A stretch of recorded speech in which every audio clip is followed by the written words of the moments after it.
Now, let's bring on the 1969 Mountaineers.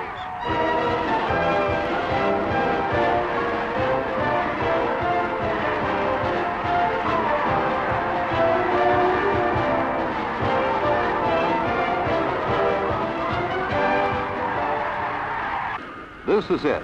This is the payoff. All the hard work, sweat, and tears of a tough football season at West Virginia University will culminate in Atlanta, Georgia, home of the second annual Peach Bowl. The Mountaineers, riding high on a 9-1 regular season record, put it all together this year. They racked up the second best record in all the glorious history of Mountaineer football. And now, here comes the payoff. Peach Bowl, 1969. Georgia Governor Lester Maddox welcomes the Mountaineers and their Peach Bowl opponents, the Gamecocks of South Carolina, champions of the Atlantic Coast Conference, sporting a 7-3 record. The Gamecocks and their supporters arrived in force, full of spirit and confidence, ready to show these northern invaders how football ought to be played.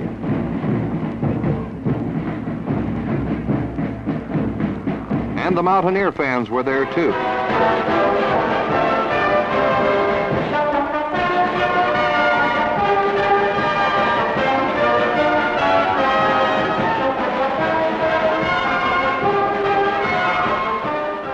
They turned out by the thousands to support their team and cheer the West Virginia University Marching Band under the direction of Bud Udell. The band won the heart of all Atlantans as it entertained in parades and concerts throughout the city, climaxing a spectacular year of home game performances with a great halftime show at the Peach Bowl. It wasn't all work for the Mountaineer players who made the trip. Defensive tackle George Henshaw, offensive end Jim Smith, and All-American middle guard Carl Crennel, three senior starters, strolled along Peachtree Street during a break in the festivities. There was plenty of time for sightseeing in this historic southern city. The Mountaineers were treated like kings, soaking up all that famous southern hospitality during their 5-day stay. One of the highlights of the many Peach Bowl activities was the Potluck Peach Inn. Pop recording stars Billy Joe Royal and the Classics 4 entertained the entire WVU team and staff at the Shrine Activities Building. The steak and seafood dinners were delicious, topped off by what else but Georgia peaches. But the Peach Bowl story doesn't start here in Atlanta. It begins back in Morgantown, West Virginia, home of one of America's great academic institutions, West Virginia University. On the Evansdale campus, north of downtown Morgantown, is the new $8 million Creative Arts Center with art, drama, and music under one roof. WVU's $31 million medical center is one of the most modern in the country. More than 2,000 persons are involved in teaching, research, and service in its basic sciences program and in the 4 schools, medicine, dentistry, nursing, and pharmacy, and the 520-bed University Hospital. The university serves more than 19,000 students throughout West Virginia. On the Morgantown campuses, student activity is centered in Mountain Lair, a $7 million center with plaza and parking garage underneath. Mountain Lair facilities include a spacious lounge and game room areas. Pocket billiards and bowling are 2 of the students' favorites. The university provides housing for 1,800 students in a dormitory complex called the Towers. Here, students enjoy modeling designed with their needs in mind. And this is also where the football team lives, in spacious rooms equipped with large desks, plenty of wardrobe space, comfortable beds, private phones, and how about this, sports fans? Maid service. It's a good place to study, and it's a good place to relax with friends. But if it's atmosphere you want, take a trip downstairs to the Towers Lounge and join the crowd listening to records around a blazing fireplace. The lounge is a favorite spot for Mountaineer teammates to get together and enjoy some relaxing companionship with the pretty WVU co-eds. The lounge is just one of the many extras built into the Towers for the enjoyment of the students. There are recreation rooms with billiard and ping pong tables, special TV rooms with cafeterias and snack bars nearby, libraries and classrooms, as well as several small movie theaters, all located here in the West Virginia University Towers. Football fever was at a high pitch in Morgantown even before this great season got underway. The students and fans rallied around the Mountaineers in preseason thuses, anticipating a good year in 1969. Mountaineers Stadium, decked out in new AstroTurf, was filled to capacity for the opener with Cincinnati. Junior tailback Bob Gresham got the ball rolling immediately with a fine run to the Bearcat 2. On the very next play, guard Ron Cecil recovered a fumble in the end zone, and the Mountaineers were on their way. Defensive specialist Bob Starford and George Henshaw led a vicious West Virginia rush on the passer to set up the Mountaineers' own passing game on the arm of Mike Sherwood, who throws to fullback Jim Braxton for another touchdown. The Mountaineers were already in full command with a 20-0 lead. Now the crack defensive unit shows its stuff again as Henshaw throws the beleaguered Bearcat quarterback for a loss.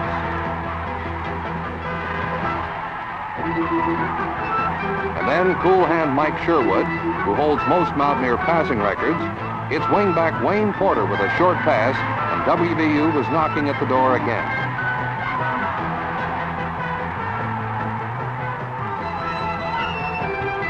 Another short pass to split end Oscar Patrick puts the ball on the 4-yard line. Sherwood, who's not afraid to run when he has to, slides into the end zone for another touchdown, which gave the Mountaineers an insurmountable 34-0 lead midway in the third period. The underrated defense also got an unusual score in the fourth quarter as B.C. Williams and John Hale lead a rush on the Cincinnati signal caller for a safety, and a 50-11 scoreboard reading. The last-minute WVU score ran the final count to 57-11 in this opening day win. The University of Maryland invaded Mountaineer Field the next week under new coach and WVU alumnus Roy Lester. Once again, Gresham starts things going against the Terps when he makes one of his usual exciting runs around the end, 18 yards in all, before being stopped at the 9-yard line. Mr. Inside, fullback Jim Braxton, goes outside this time and scampers the remaining 9 yards for the Mountaineers' initial score.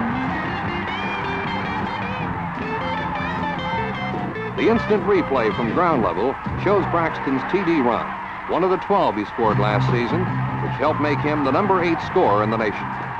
The Burley fullback also booted 24 extra points and 3 field goals. Sherwood passes to Patrick for 13 yards in the next series of plays, and West Virginia lands on the Maryland 3-yard line. Senior tailback Eddie Silverio goes up the middle for the touchdown, and a 14-0 West Virginia lead. Going to the air again, Sherwood flips a 12-yard scoring strike to Patrick, and the Mountaineers go way ahead by 28-7 in the third quarter. The rain-soaked Terps tried to get back, but were stopped by the likes of Henshaw, Charlie Fisher, and Art Holt time after time for big losses. All-American middle guard Carl Fresnel gets into the defensive act too in the 31-7 WVU win. Tulane at New Orleans was next for the unbeaten Mountaineers, and Gresham again started off with a bang as he makes a twisting 13-yard run to midfield. The junior from Yukon, West Virginia, had one of his best games against the Green Wave, gaining 169 yards in the ground, getting 10 of them on the up-to-the-middle burst like this one.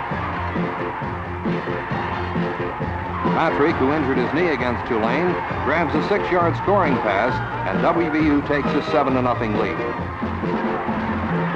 After Tulane went ahead 10-7, Gresham put the Mountaineers back in front with this touchdown run.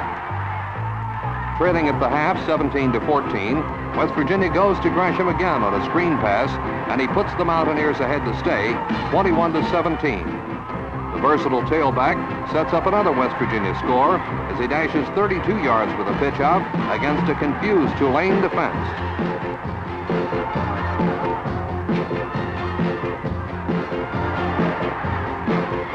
When Tulane threatened in the fourth quarter, Carl Fresnel shows his All-American talent by intercepting a crucial pass, and the Mountaineers have their third win, 35-17.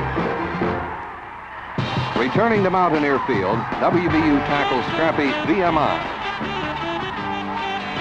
After Braxton put the Mountaineers in the lead 3-0 with a field goal, the nervous cadets fumbled the next kickoff.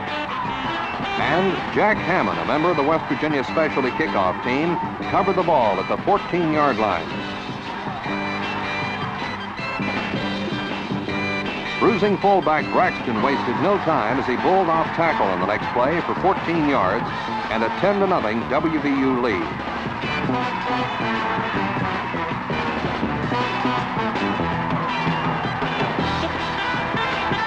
Quarterback Mike Sherwood shows his running ability on a keeper as he dashes 17 yards to the VMI 24-yard line.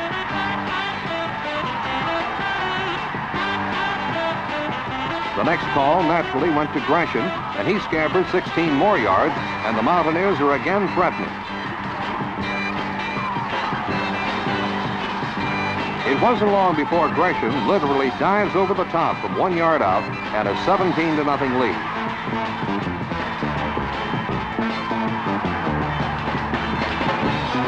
Still in the second quarter, Gresham shows why he's considered All-American material for 1970 as he makes a fantastic 53-yard touchdown run in, around, and out of defenders. The scoring is not all confined to the ground, however, as Sherwood shows with a perfect 40-yard scoring aerial to reserve wingback Robin Kaiser. The 32-0 win gave WVU a 4-0 unblemished record. Beaver Stadium, a record crowd of more than 52,000 fans awaited the meeting of the unbeaten at Penn State, where the second-ranked Nittany Lions hosted the Mountaineers. West Virginia, behind the fine inside running of fullback Jim Braxton, moved the ball well in the first quarter along the ground against the country's #1 defensive team. The Mountaineers had to change their game plan at the last minute and rely on the running of Braxton and Gresham throughout the contest. Oscar Patrick, WVU's fine split end, re-injured his knee minutes before the kickoff, and he had been counted on for numerous pass plays. But West Virginia had to stick to the ground and couldn't quite score on the mighty Penn State defense. The gallant Mountaineers came close, especially in the first half, on runs like this by Braxton and Gresham. Penn State, clinging to a narrow 7-0 halftime lead, threatened the West Virginia goal line. But 3 straight times in this series, the top WVU defense halts Penn State on the goal line. Penn State eventually pulled away by 20-0.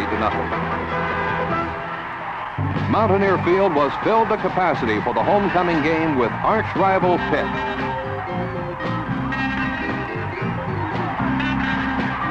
The record crowd had hardly settled in its seats when the West Virginia defense led a vicious rush on Pitt's punter, and then John Hale broke through to block the kick.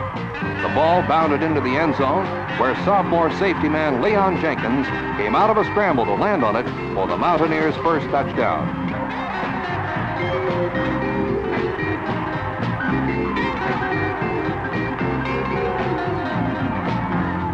A minute and a half later, Hale charged through again and blocked another punt. This time it was junior linebacker Dale Farley who covered the ball for West Virginia on the 1-yard line to set up the second TD.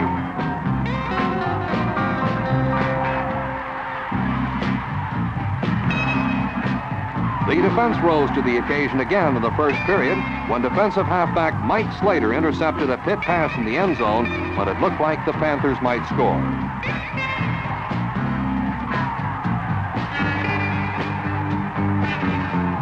Sophomore Eddie Williams came into his own against Pitt as he scrambled for 29 yards and the third WVU score of the half.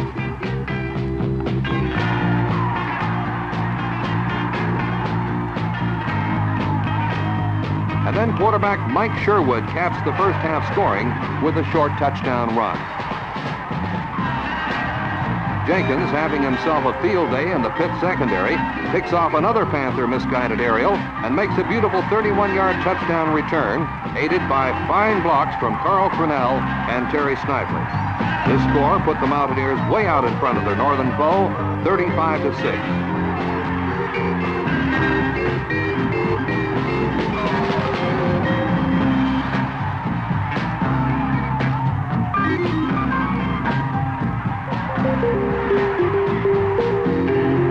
Quarterback Mike Sherwood, perhaps better known for his passing exploits, knows what to do when the receivers are covered.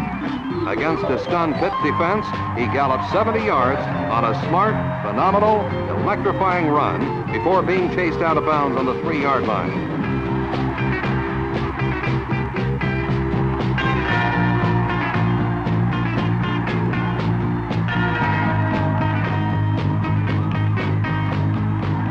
Later in the third quarter, the junior from Bel Air, Ohio, takes off again, this time around the end for 24 yards to the Pitt 8-yard line to set up another score.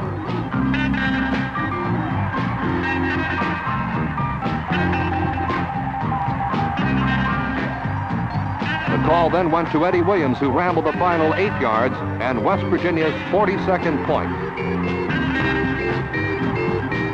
The sophomore fullback from Sandusky, Ohio, knew it was a day for long runs, so he took his turn with the pigskin, bursting through the line on a quick opener and galloping 80 yards for the final score of 49-18. It was the worst beating for Pitt in the long series, and third year in a row, the Panthers had been tamed.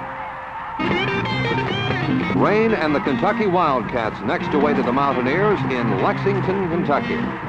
It was to be a day of defensive heroics for West Virginia. Leon Jenkins picked off one of the 6 interceptions and returned this one, almost scoring. Later in the second quarter, Mike Sherwood hit tight end Jim Smith with a direct pass that gained 14 yards and a first down at the Kentucky 5. And then fullback Jim Braxton got the Mountaineers' only touchdown on the next play as he bowled up the middle for 4 yards and the score. The all-important extra point placement, which eventually decided the game, was good.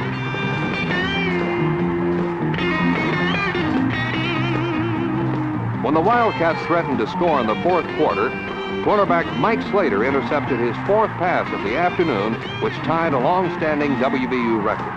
It killed Kentucky's last opportunity, and West Virginia had its 6th win, a narrow 7-6 win.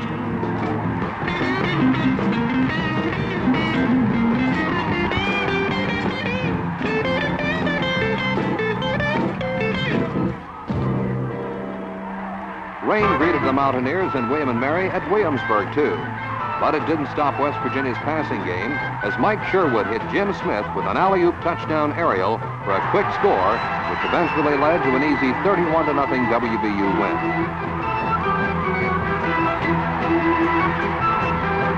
Sherwood, who threw for 151 yards against the Indians, hit Smith again for 48 yards to set up another Mountaineers score.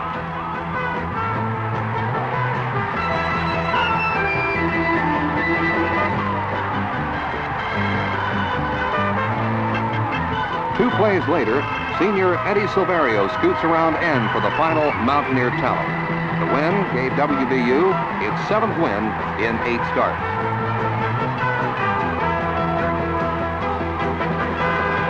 Back home against Richmond, the Mountaineers had to fight a snow battle. Bob Gresham got rolling in the second quarter with this fine 27-yard run on the snow-covered AstroTurf.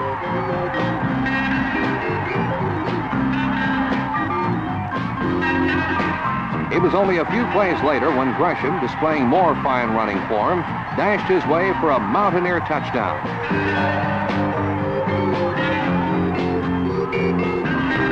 Later, defensive tackle Charlie Fisher, a stalwart all year, stops the Richmond quarterback for a 7-yard loss.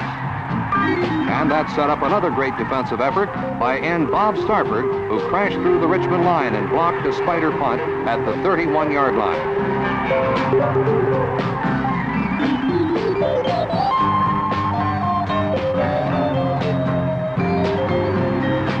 Bob Gresham, going around the end this time, gallops 15 yards for another WVU score and a 19-0 lead.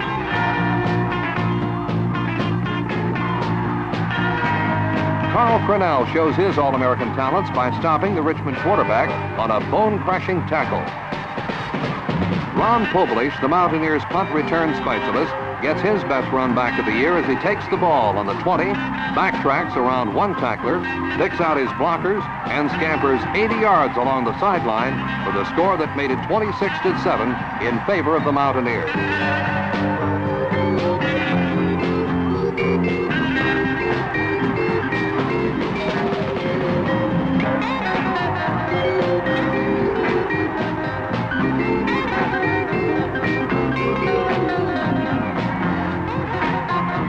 Enjoying another great game, Crennel makes another fine tackle in the fourth quarter when he stops the Richmond quarterback and forces a fumble which Charlie Fisher recovered. The final, West Virginia 33, Richmond 21. Archbold Stadium in snow-covered upstate New York. With an 8-1 season record to date, the Mountaineers had already received and accepted a bid to play South Carolina in the Peach Bowl. But their more immediate thoughts concerned oranges and not peaches, namely the Syracuse Orange. For only the third time in 10 starts, the Mountaineers found themselves behind in the first half. Syracuse had taken an early 3-0 lead, and despite runs like this by Braxton, West Virginia couldn't score in the first 2 quarters and fell behind 10-0 at the half.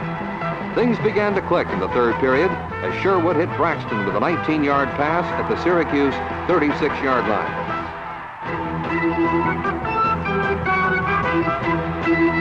Another pass to end Jim Smith was good for 27 yards at the Orange 7, and West Virginia was threatening.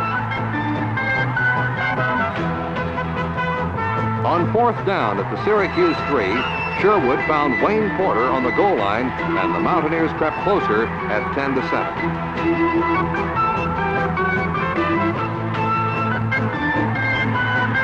Within 2 minutes, lightning struck again on a spectacular razzle-dazzle play, which found Sherwood, about to be tackled, lateraling to Braxton, who danced 65 yards along the sidelines for the score which gave West Virginia a 13-10 win over the Orange, the second victory in a row over Syracuse.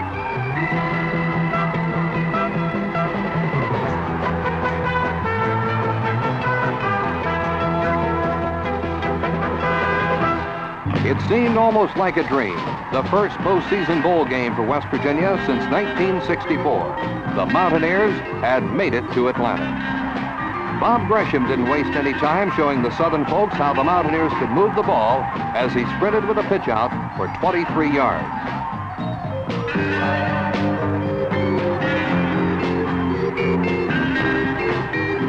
Eddie Williams, a starter for the first time out of the Mountaineers' new Wishbone Y offense, picks up 12 more.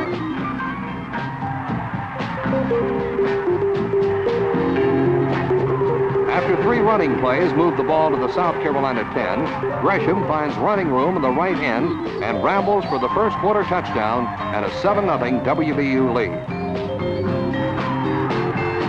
The instant replay from the opposite side of the field shows Gresham's fluid body motion and his smooth running ability in the execution of the perfect touchdown.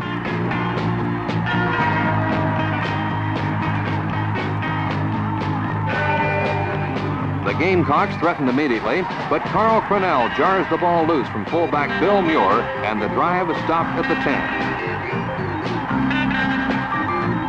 Ed Williams, who gained most valuable offensive player honors in the game, gallops through the mud on the left side for 34 yards.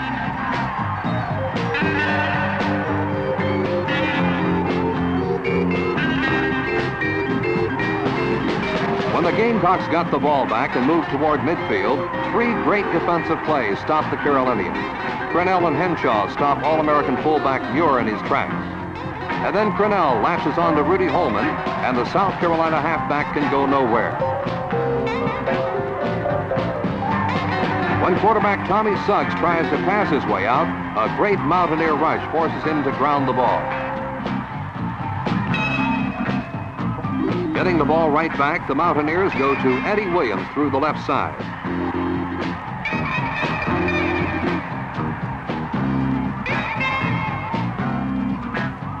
Then Williams shows more of his MVP honors as he gallops through the mud on a fantastic long gainer.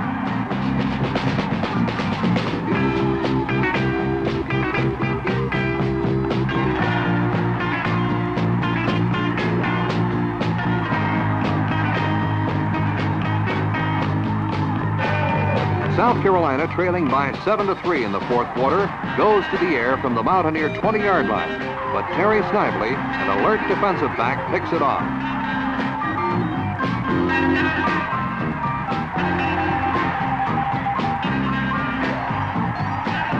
When West Virginia was forced to punt, the Gamecocks tried to pass again.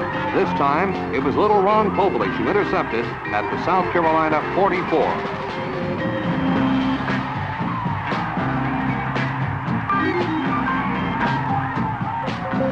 From ground level, the instant replay camera shows Popelich's defensive instincts as he waits on the ball.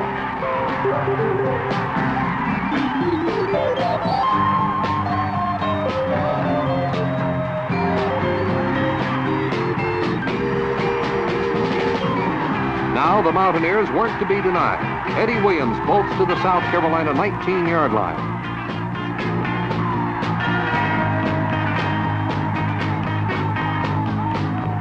Williams' run through the left side shows sheer power and great strength.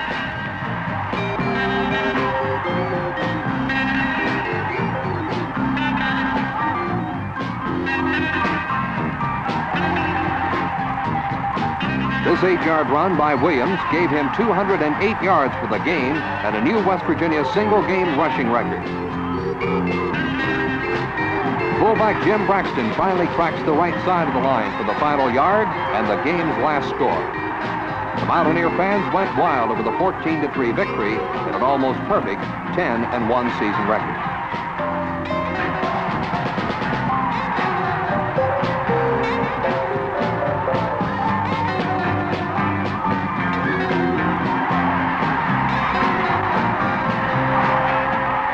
And thus, one era comes to an end and another begins, the Bobby Bowden era at West Virginia University.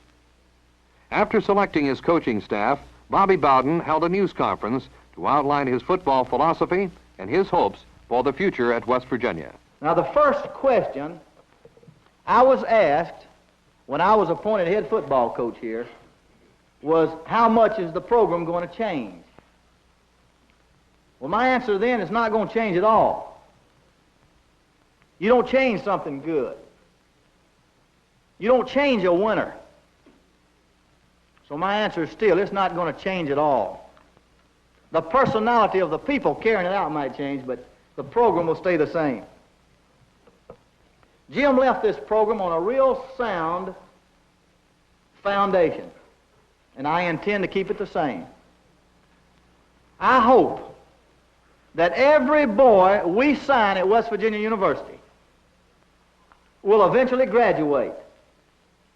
And I hope that through these gentlemen up here today that these boys we turn out will be not only better physically and mentally, but also spiritually.